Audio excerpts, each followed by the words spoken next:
warships, in coordination with dive bombers, thoroughly pounded the landing area on D-Day, November 1st. Long before dawn, the Marines piled into their assault boats. 0645 hours. Landing points, an inshore island named Puruwata, and a promontory called Cape Torokina. The first assault boats drew only sporadic enemy fire. But soon the Japs were trying desperately to break up our landing operations. Their continuous air attacks delayed unloading the ships. But our airmen and anti-aircraft sharpshooters brought down 18 Japanese planes.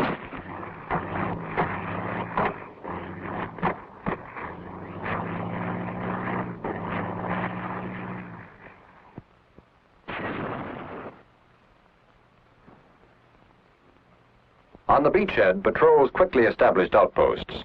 By nightfall, the Marines were prepared against the possibility of infiltration or surprise attack, but none came. Admiral Halsey, 2.5 weeks later, accompanied units of the 37th Division, which landed between November 8th and 24th to reinforce the Marines.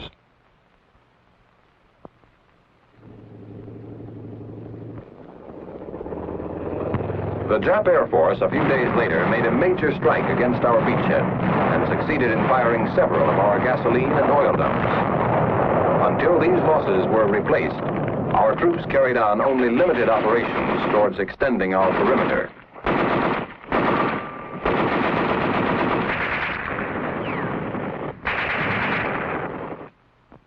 General Griswold, commanding 14th Corps, began to step up our attacks against the Japanese.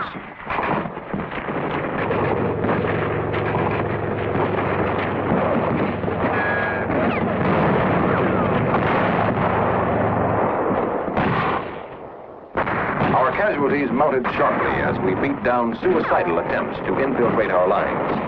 The technique of jungle fighting was still new to our troops, yet in many instances we completely wiped out Jap units. Underground field hospitals were set up close to the front lines. Medics often performed surgical operations while enemy shells exploded within a radius of 50 yards. Engineers and Seabees, meanwhile, had begun building 3 airstrips. By January, 2 months after our initial landing, 2 runways for fighter planes and 1 for bombers were in operation. We utilized C-47 transport planes to supply our troops fighting in the forward areas. It was a welcome improvement over the drudgery of pack carrying through swamps and jungles.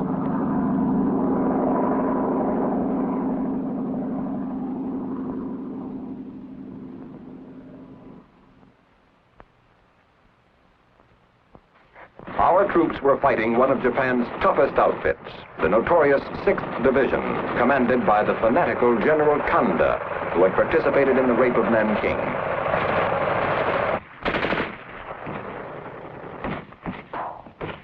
Captured enemy maps and documents tipped us off to an impending all-out attack against our beachhead. This was early in March, 4 months after our landing on Bougainville. The maps and documents gave us a general idea of the Jap plan of battle and probable jump-off date, March 10th. Before the Japs moved, we had redisposed our forces and coordinated all our positions. We were ready. In those hills were the Japs, hidden, watchful, waiting for the order to attack. On the eve of the assault, General Kanda issued the following order of the day.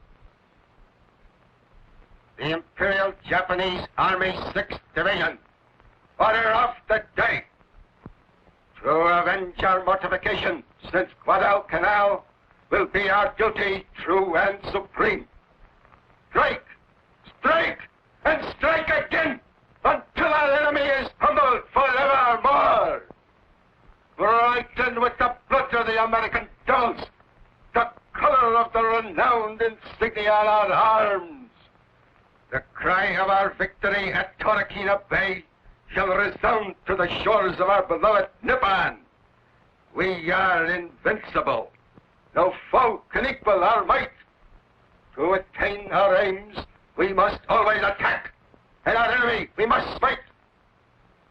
Danger comes sooner when it is despised. Caution and prudence will bring no grief. Serve in silence and bear all pain. The shame of our soul will give us strength to preserve our nation and our glory. Kanda!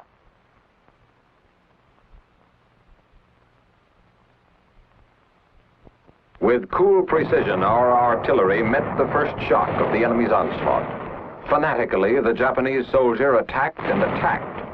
For had not his commander declared, "We are invincible, no foe can equal our might," and had not he ordered, "Strike, strike, and strike again, preserve our nation and our glory." For 4 weeks the battle raged, back and forth, up and down, attack, counterattack, retreat, advance, advance, until we killed more than 8,000 Japs. Our troops buried 5,370 of them.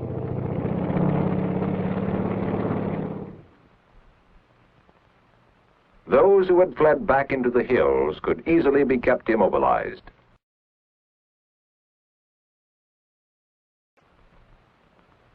In May 1944, Bougainville, for all practical purposes, was ours. We had paid a price, too.